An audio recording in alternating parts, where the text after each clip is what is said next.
Hello, ladies and gentlemen. So I'm here to answer your questions for the week one dialogue post. So I've never done this before. This is new for me.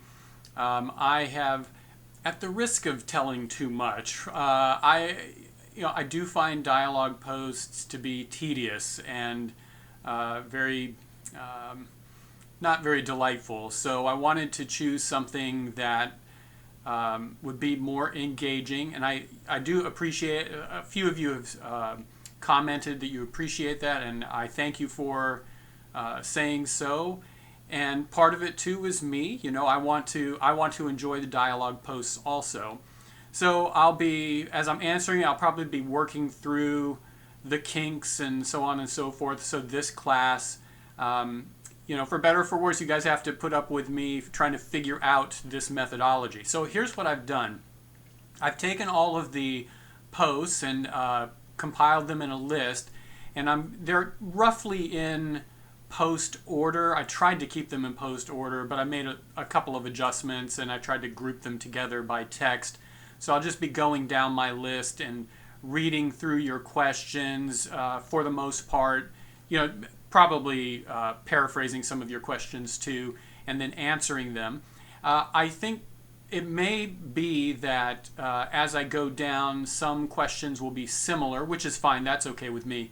And so, I may have answered a question more thoroughly, referring to somebody else than when I get to yours. I don't mean any, offense or anything by it. I'm just trying to get through all of the questions and be as mindful of your thoughts and your time also. All right, and if the video's jumpy a little bit, it may be because I'm pausing while I'm recording in order to refresh my memory. There are a couple of questions that were really stumpers for me. So, you made me go to my bookshelves and look some things up, and I appreciate that. Remember that the questions should be on the literary reading. So the Bible, even though it has literary qualities and in some ways could be thought of as literature, is really its own kind of writing. It is, as a Christian, I affirm that it was divinely inspired. The Holy Spirit is the divine author working through human agents. So I'm going to kind of leave that on the outside of our questions about literature. And if you have a Bible class with Professor Kaiser or Professor Henderson or Professor Wallace, they may be the better people to ask. I know that there are other professors that teach online exclusively. They may be better to ask about such matters. So for this week, it's Iliad and Oedipus, and I may have asked for question resubmission. So if somebody asked about the Samuel reading, I'm just not. I don't feel qualified to address it. No. Let me back up a little bit.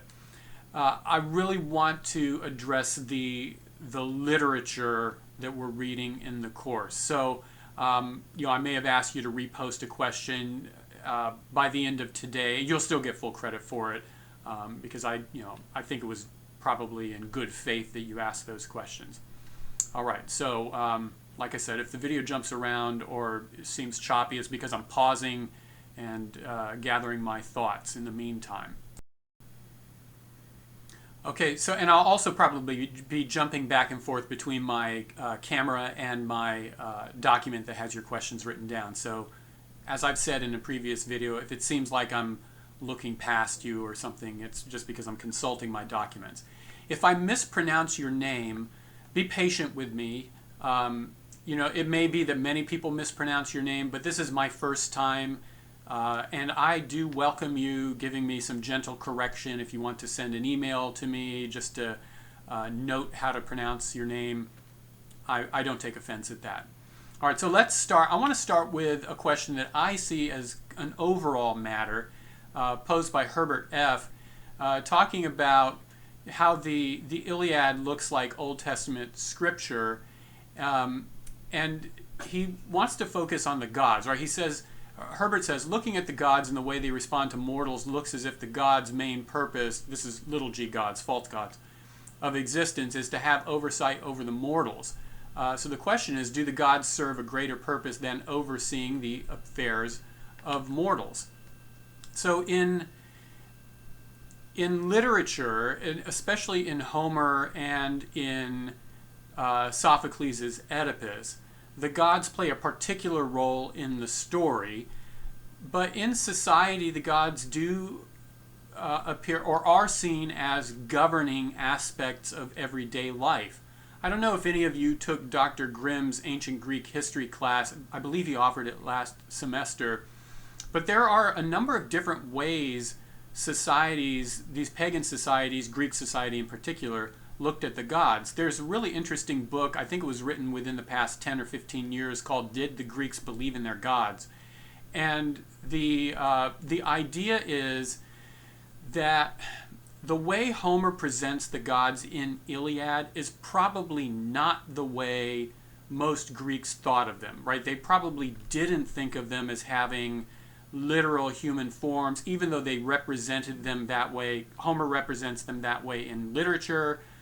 There are statues and carvings that represent the gods, partly because the society believes that they have these human-like qualities, but are they literally the kinds of presentations that Homer does? I doubt that most people thought about, probably some people didn't even think about the matter at all. They were usually looked at kind of in the way, unfortunately, that secular modern Americans might look at the country being a Christian, like Christian nation, where God is kind of like a civil God, a leader of the country, somebody to whom we pay respect. Now, I'm not talking about Christians. I'm just talking about maybe people at large, by and large. So the Greeks probably thought of the gods in a similar way. Now, you would have household gods. In the Aeneid, which we're not reading for this class, the household gods are part of the things that Aeneas tries to save as the city of Troy is being burned. So, do they oversee the affairs of human beings? Yes, they do. How much did people think about it? Probably not too deeply. The philosophers definitely thought about it, but the rank and file people, they were sacrificing to the gods in order to earn favor, kind of like petitioning him for, let the crops grow well, may my sick relatives be healed, may my poverty be ameliorated in some way. So they were thinking about, very mundane things. But yeah, the gods were seen as overseers. There were atheists back in the classical era. Epicurus even. Well, there's some question as to whether or not he was an atheist, but he probably didn't think that the gods mattered so much.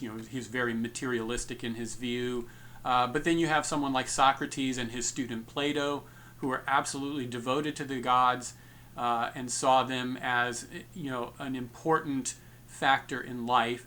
And then Aristotle, maybe is an in-between type figure, so he believes in God, but, for him, really personal conduct is more important than, trying to figure out the identity of God. And I'm being super reductive about this, and I am not a philosopher or a history of philosophy professor, so there are more nuanced ways of looking at this. But in general, yes.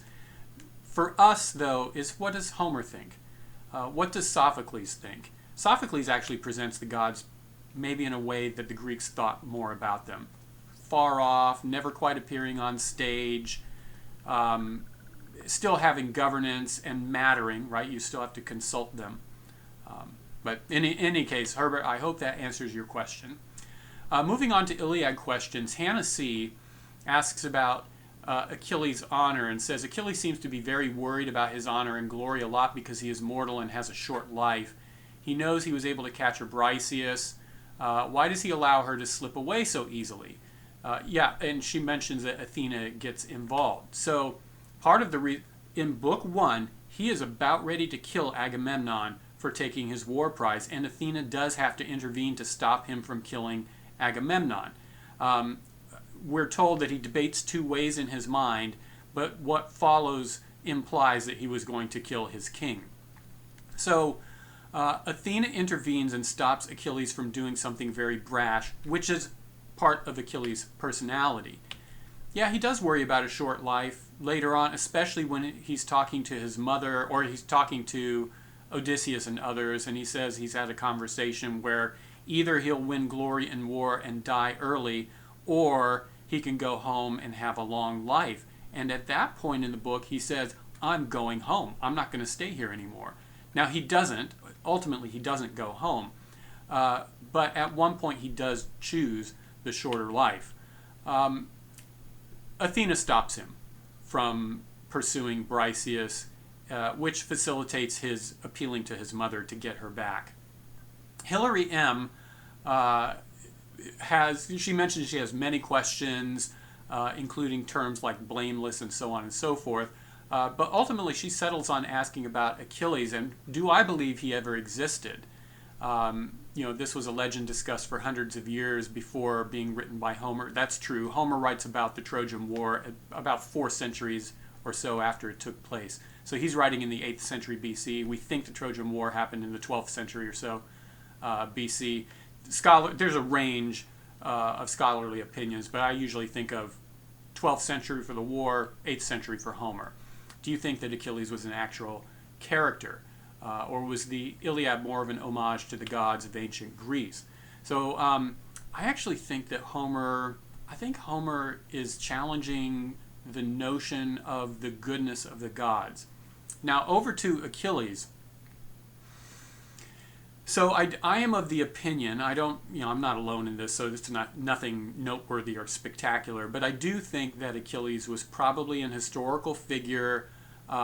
Was he the way Homer describes him?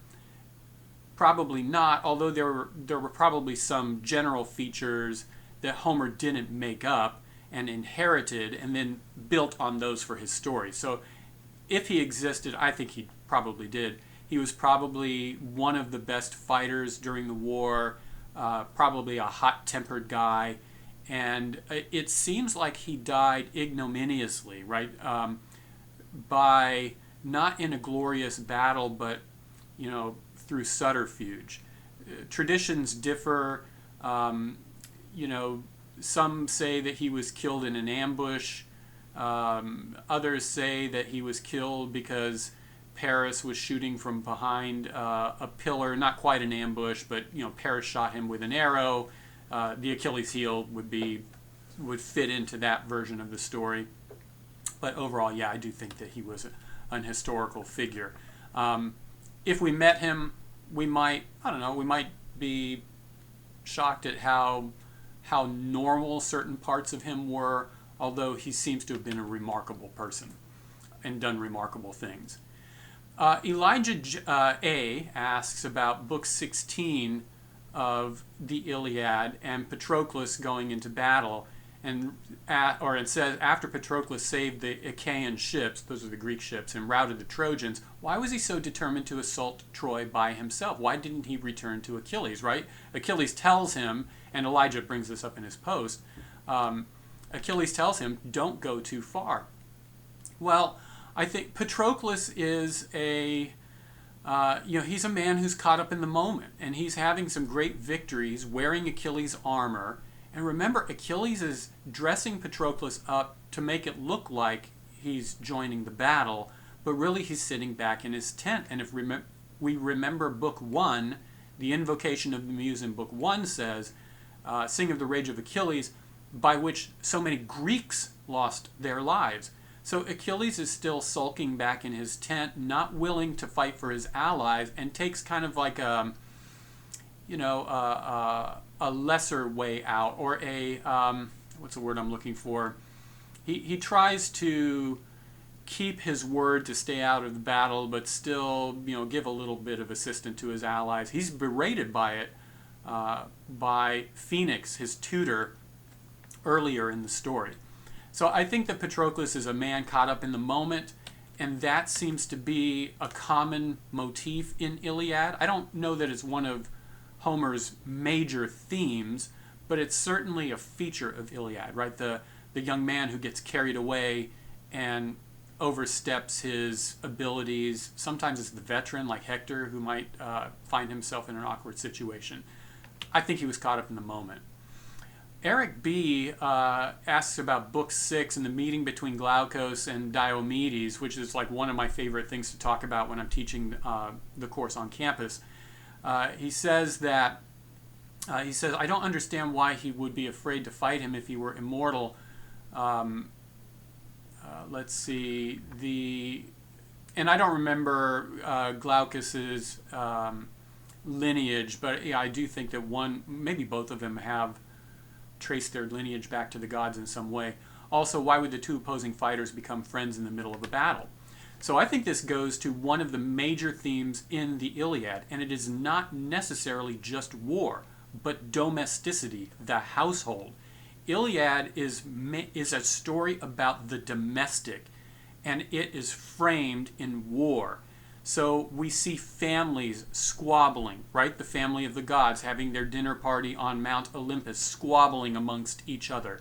We have a broken marriage with Paris running off with Helen taking her to Troy.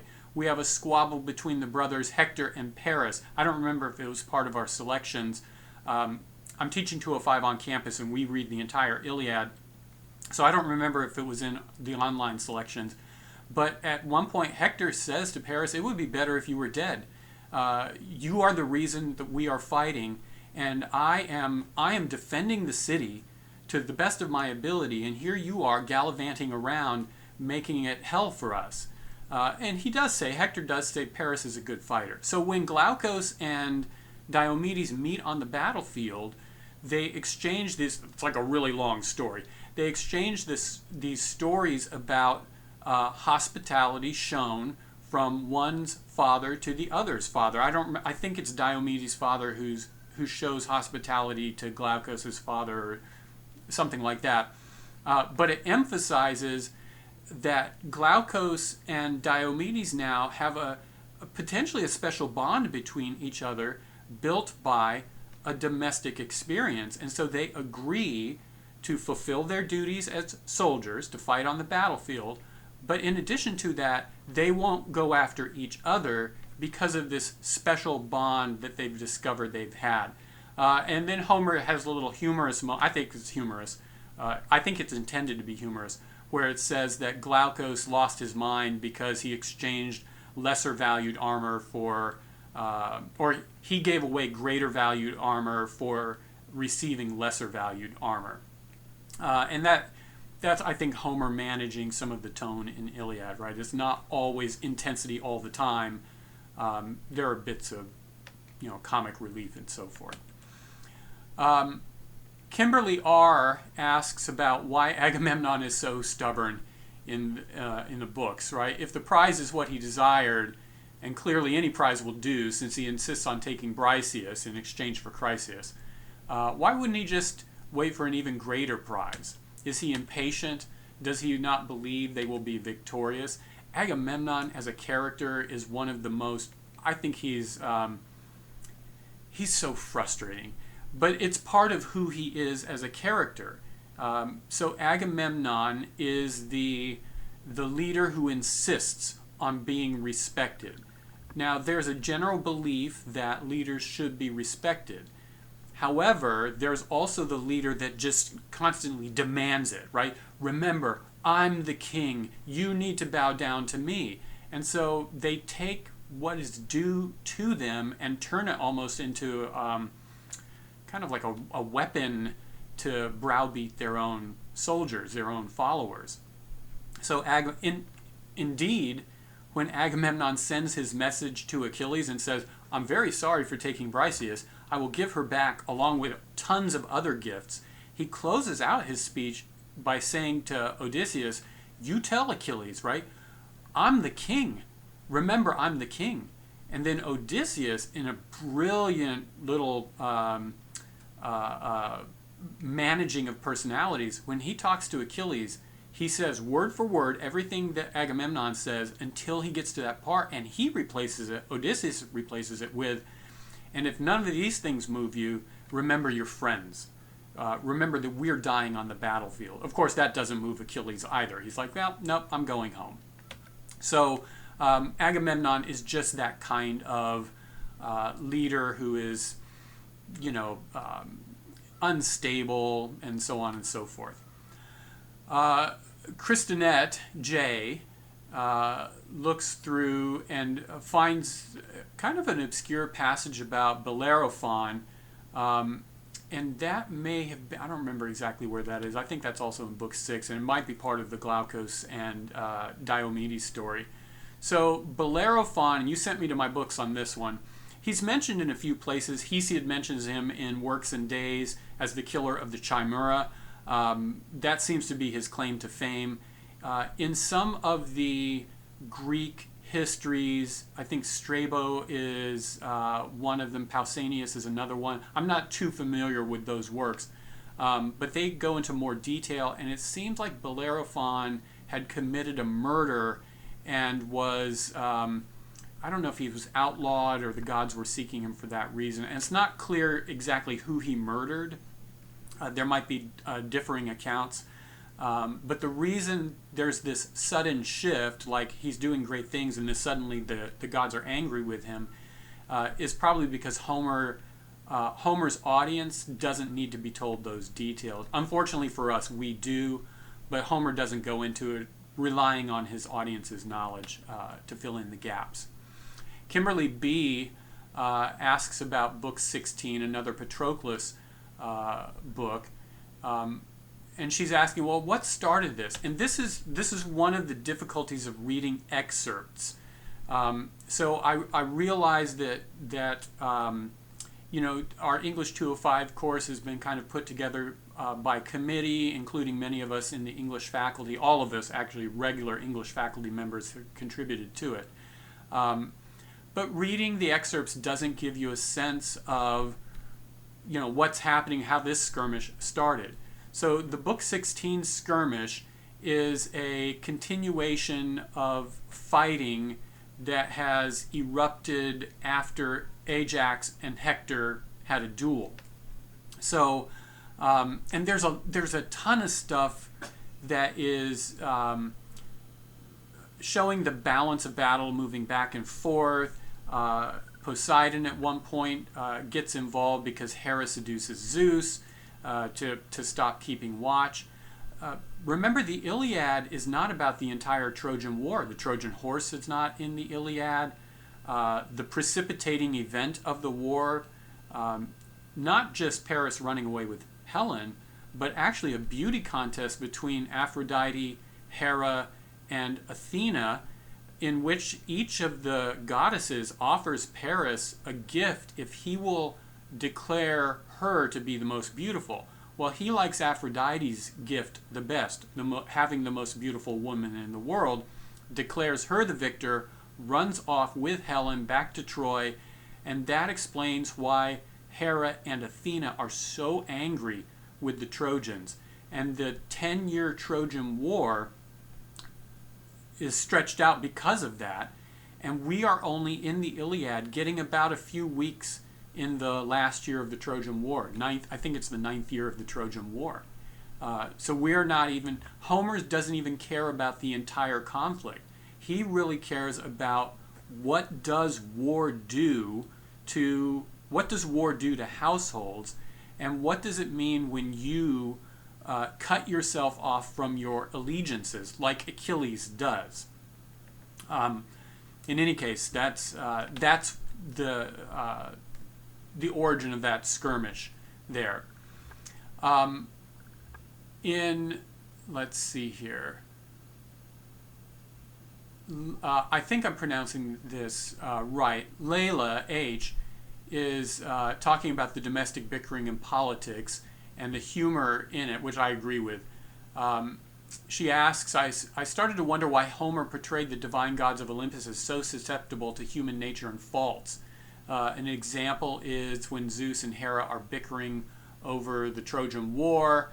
Why does the human world and its politics affect the gods so much? Why don't they let the mortal beings affect important things like their marriage and relationships with other gods? Well, I think that's part of Homer's point. part of his point is war destroys households, and there is an overlap between the squabbling of the gods and the goings on in the Trojan War. One of the points I bring up in my class, and I'll bring it up here too for our class, is that there's not really a difference between the pagans and the Christians as far as morality goes, right? So we both believe, pagans believe in right and wrong. They believe in not just talking about honor, but showing honor. They believe that human beings have an obligation to the divine. They believe all of those things. Now, they worship false gods. So what's the difference between those false gods and the one true God? Well, the difference is his disposition toward human beings. When you read Iliad and Oedipus and Aeneid, Metamorphoses, the Argonautica, if you read these works, what you see is pagan gods who are somewhat interested in what's going on, but they may be interested because they have a personal invested interest in a single character. And, sometimes that's not even enough, right? Zeus lets his own son Sarpedon die in the Trojan War because he's horse trading with Hera about who gets to win and who gets to lose. God, the one true God, is actually interested in being reconciling us to himself. If you told a pagan that, right, God wants peace between himself and men, they'd be like, that's the stupidest thing I've ever heard. That's nonsense. And maybe even Paul has that in mind when he talks about the foolishness of Christianity. The foolishness of the gospel is God's wisdom. He's probably also referring to a specific thing that Socrates says in the Apology, Plato's Apology dialogue. But wrapped up in that idea is, of the foolishness of God in the Gospels, is the idea that it would sound absurd that the gods would want to be reconciled to human beings. Eric S. asks about, writes, back in the day, men were responsible not only for their families, but an entire city, like with Hector. Do I believe, that it would be agreeable to run away from such a daring battle against Achilles, knowing that he would die? So part of that question is wrapped up in this Aristotelian idea, right? Oh, of course, Aristotle. I think I mentioned it in a previous video. So Aristotle says that if a young man runs away from battle, he's a coward. But if an old man runs away from battle, it may be because he's wise enough to know that he can't win. So the young man who doesn't have wisdom and runs away is always a coward because his duty should be to stay and fight. Hector's not a young man. Hector is a veteran and has experience. And so when he runs away, or when Odysseus runs away on the Greek side, remember he runs away, Diomedes is like, hey Odysseus, please help me out here. And Odysseus runs right past him and won't turn around. Probably because Odysseus knows that the odds are stacked pretty badly against them. And it is debatable whether Odysseus is acting in cowardice, but there is a case to be made that he's not. Is it cowardice when Hector runs away from Achilles? That's debatable too. I have to tell you, personally, I like Achilles as a character.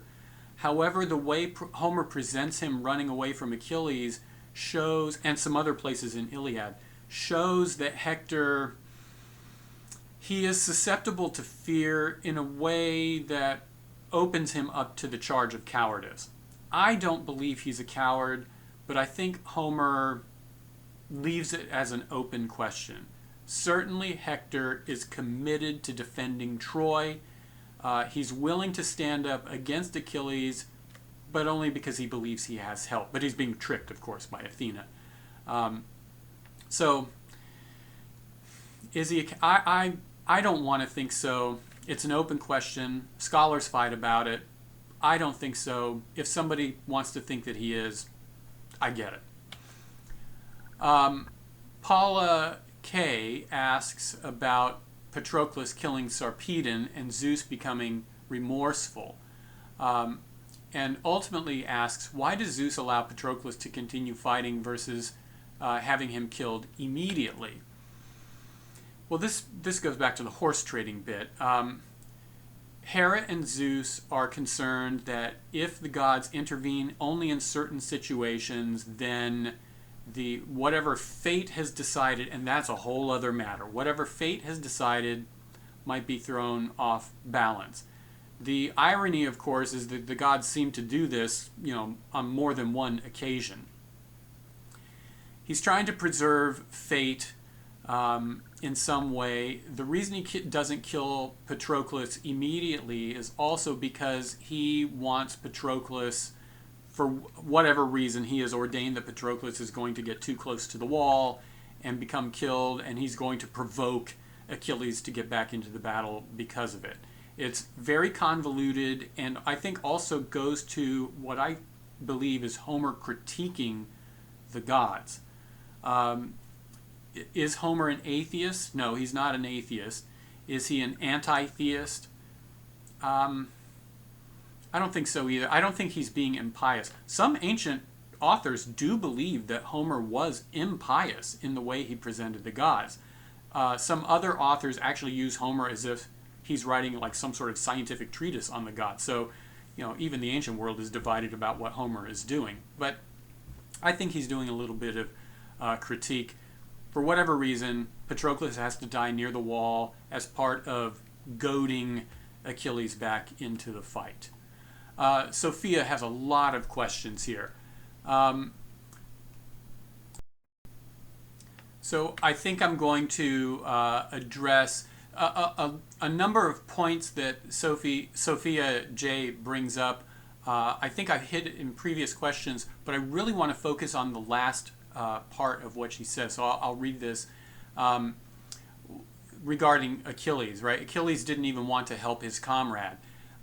He definitely doesn't want to help the Greek allies because he feels slighted by Agamemnon. He comes across as selfish and self-absorbed just like the gods. Is that a common characteristic? So, yeah, and I think that Homer does mean to present Achilles as having this selfish side to him. Does Homer think that Achilles is like a vicious or an evil character? I don't think he believes that.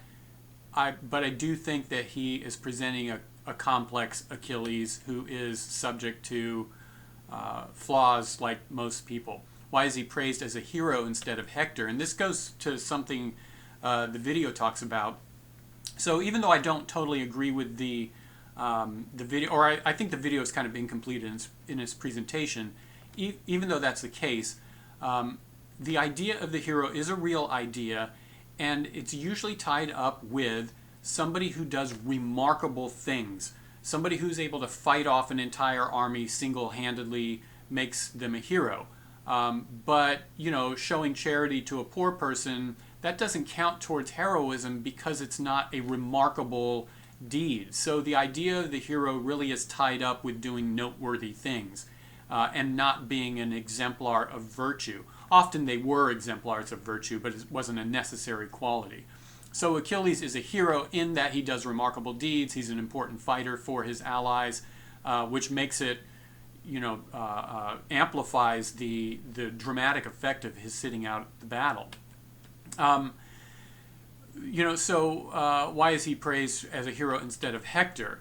Well, I think that Homer is actually trying to give Hector his due respect. Even the close of the Iliad is the funeral of Hector, which is a signal that the final defender of Troy has been removed. There's also an allusion that this final defender of Troy, the removal of the final defender of Troy, is not going to give Achilles any honor in taking the city because he dies before Troy falls. So I think that Homer is trying to give Hector some respect, even though Hector's fighting for the other side, not the home team. After Patroclus' death, Achilles takes his anger out on everyone, especially Hector, and mutilates his body, or at least tries to. The gods intervene and protect his body. I I do think that's one of the criticisms that Homer has about Achilles, that he is unhinged. In fact, there are two supernatural messengers to Achilles that indicate he is in danger of overstepping his bounds. So the first one is in I think it's book 19, right before he goes back into battle. Patroclus' horse, Xanthus, talks to him and says, after Achilles says, look, Xanthus, horsey, don't abandon me like you abandoned Patroclus. And the horse answers back and says, look, we didn't abandon him, and you remember one thing too, you're going to die. And that is, I'm paraphrasing, of course, but it's a remarkable moment. And, Achilles isn't surprised by it. And the point is that Achilles might be in danger of overstepping. 2 books later, when the Xanthus River, not Xanthus the horse, but the river itself rises up and fights against Achilles, and Achilles runs away from him screaming and has to ask the gods to save him. The charge is, you are out of control, filling up the river with corpses. There's probably a lot of historical detail or physical detail that we're not getting in Homer's narrative, but the point is that Achilles is a loose cannon. Even when Priam goes to ask for Hector's body back and appeals to Achilles and says, you have a father too, there's one point where Achilles realizes he could be provoked into killing Priam right there in the camp. Now, to his credit, he does control himself, and some scholars see this as a change of heart in Achilles. I don't think that's the case. I think it shows that Achilles is still the same hot-tempered person that he always is. But I do think that Homer views Achilles as a problematic character, and I would even say that for Homer, the real exemplar of virtue in Iliad is Odysseus, a man who understands how life works, who understands when it's time to fight, when it's time to run away, when it's time to give the entire speech or to cut the speech short. In fact, we have an entire epic revolving around Odysseus, the character. So, he may be the exemplar of virtue in the Iliad, kind of like a dark horse candidate. All right, so now that brings us to the Oedipus questions, and Joshua N. brings up the point about hubris. And Joshua, he points out, look, I've been told that hubris was part of Oedipus's downfall. He points out that Oedipus does show deference to the gods, which is true, right? He is seeking the advice from the oracle of Apollo. I think it's at Delphi. He's that oracle. And so where does the hubris come in? So the hubris is, and you actually kind of touch on this a little bit, Joshua, in your question. The hubris is seen in places like the audacious, "I will take care of you." He's receiving the chorus's petitions like a prayer. He is acting in the place of a god. Now, that particular thing is not the punishable offense. The punishable offense, of course, is his murdering of Laus. But that episode also shows that there's something a little wrong with Oedipus. So remember, he meets Laus at the crossroads, and the account is that Laus's men try to force him off the road so that Laus's chariot and his little entourage can go through. And Oedipus gets very angry at this and slaughters the entire contingent of people, except for one guy who escapes. So that is a sign that Oedipus himself is subject to these fits of rage, these passionate outbursts that are not, they're not good for leadership. Hubris is a nice label, and I understand that it's used. I use it too, but it's one of the problems with labels. They're convenient for talking about generally things, until you get into the specifics of a text. Where is Oedipus, overly prideful? I think that it's more Oedipus is he's presumptuous, right? How many times does Oedipus say, I see what you're talking about, and you realize, oh my goodness, he's blind. Tiresias, who's literally blind, can see better than Oedipus. And Sophocles purposefully builds on that idea up until the point where Oedipus actually sees and then literally blinds himself at the end of the play, right? Sophocles is that's the artistry of a master dramatist. So it's in Oedipus's presumptuousness, his unwillingness to hear things, at least in the first case, hear things that count against him. Remember, Tiresias comes out and tells him, you're the murderer. And Oedipus is like, why do you speak in mysteries, old man?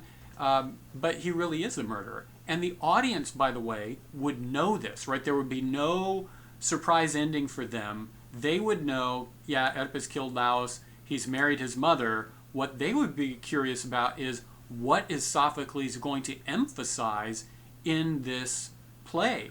And in Sophocles' play, Oedipus's self-blinding is an innovation. So I think it's in Aeschylus's version, Oedipus is blinded by, I think, a servant or something, Creon orders him to be blinded.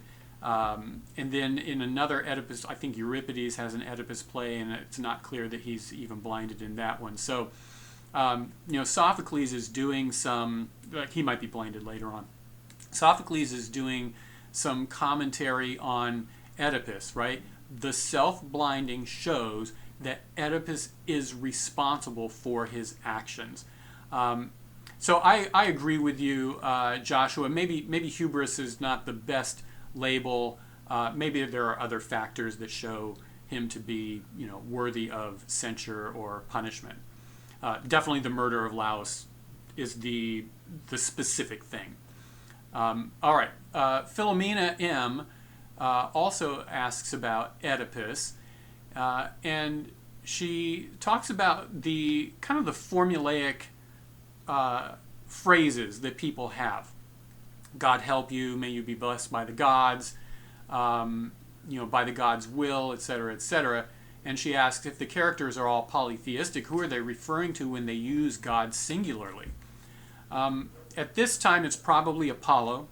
The rise of the cult of Apollo, meaning Apollo as like choosing Apollo for your city's god, or choosing Apollo as the patron god you're going to worship mainly. So the rise of that cult, my understanding is it's about the 8th century, about the time Homer is writing, which may explain part of why Apollo features as kind of a more favorable god than perhaps Zeus.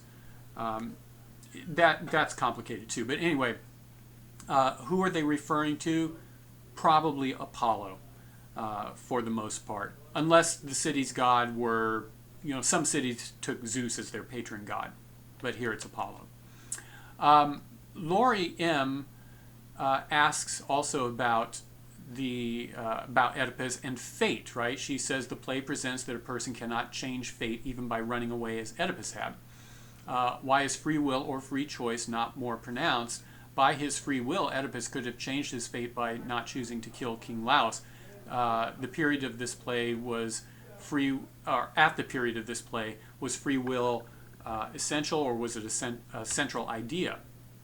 So yes, the ancients believed that human beings were independent actors with agency, right? They could do things, but they also believed that their actions were super governed or super intended by fate. And from writer to writer, there seems to be some difference as to whether or not fate equals Zeus's will, right, his will itself, or if fate is kind of like a function of the collective will of the gods, or if fate is something that stands above the gods themselves and that they have no control over. Unhelpfully, two views are presented in Iliad, right? Zeus says, well, I can't change fate, and then he says, my will is going to be fulfilled no matter what. So, it's not very helpful. The question about whether or not Oedipus could have, changed his fate is an interesting one. So I said in the video, and I understand that people might disagree with this, but I said in the video, for Sophocles, Oedipus could never have changed his fate, and part of that is because Oedipus is who he is. I don't mean that in a cute, glib sort of way, but it just means that Oedipus's choice make it so that fate will always work out this way.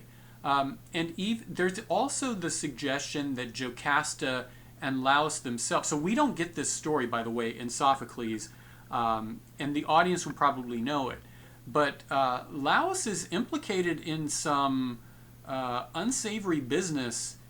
You can look into it if you want to.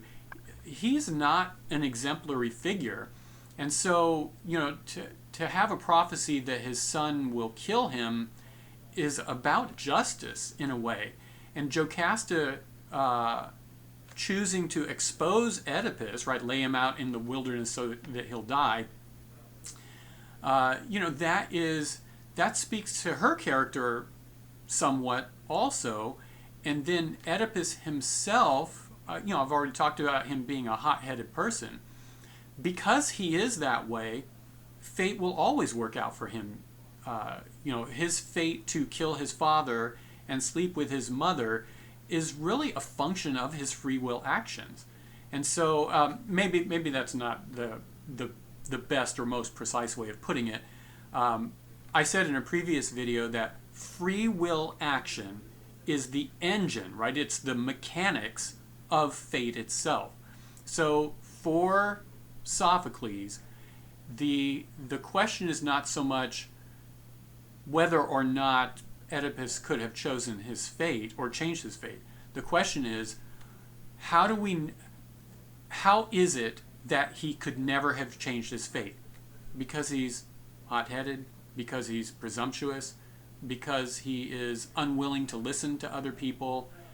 These are all factors that reveal him as bound by his fate. So it's a great question. A pretty common question, and it's common because it's an integral part of that idea is an integral part of Sophocles' Oedipus. All right, and then coming to Jennifer S.'s question also about Oedipus, and referring to the video and the definition of the hero, she asks, was Oedipus considered a hero to the people of that time? In the beginning, he is definitely seen as a hero, the one who will avenge the former king, and I wonder if by the end of the play, people of those days would still consider him a hero, right? And Jennifer goes on to talk about modern readers being really, put off by the kinds of things that happen in Oedipus. So would they have considered Oedipus a hero at the end of the play? Generally speaking, yes, because he did remarkable deeds, right? He answered the riddle of the Sphinx and delivered Thebes from its bondage, and he had done remarkable deeds. So in that sense, yes, he's a hero. Is he praiseworthy? That's another matter. I think the audience would come away from Sophocles thinking, well, Sophocles does not believe that Oedipus is praiseworthy, or at least not for his character. So, what would the audience have thought? The audience, first of all, they might have been, really surprised that the blinding takes place at his own hands, and they would have thought like, oh, Sophocles has him doing this to himself, and therefore, the suggestion is, whether or not the audience accepted it is another thing. The suggestion is, I should think about Oedipus as being the I guess, the author of his own fate. Is it Apollo that authors his fate? I mean, overtly, yes, but, who's the guy who's making it work out? Oedipus is the guy that's making it work out. So, like Achilles and Iliad, Oedipus too himself is a complex figure. All right, folks. So this is an hour-long video answer to your questions. Forgive me again. I've kind of gone down a list. If your question, for instance, Jennifer S., your question is at the end of this almost hour-long video. But I hope that the video was informative and helpful for your reading of literature. As I said, going forward, I'll try, maybe I'll make some tweaks and adjustments, for the dialogue, posts, and responses. Thank you for those of you who have expressed encouragement and delight in this format. I'm glad that this is helpful. And no matter what, as we're going through the course, I hope everybody has a good weekend. I hope that the Lord is blessing you with unmixed goodness. And remember that the Lord is interested in the reconciliation of us to himself, even personally on a case-by-case basis. I know that sounds very Sunday schooly for an academic class, but it's relevant, it's pertinent, and it's the truth. All right, folks, I appreciate you all, and I will talk to you again next week. Bye-bye.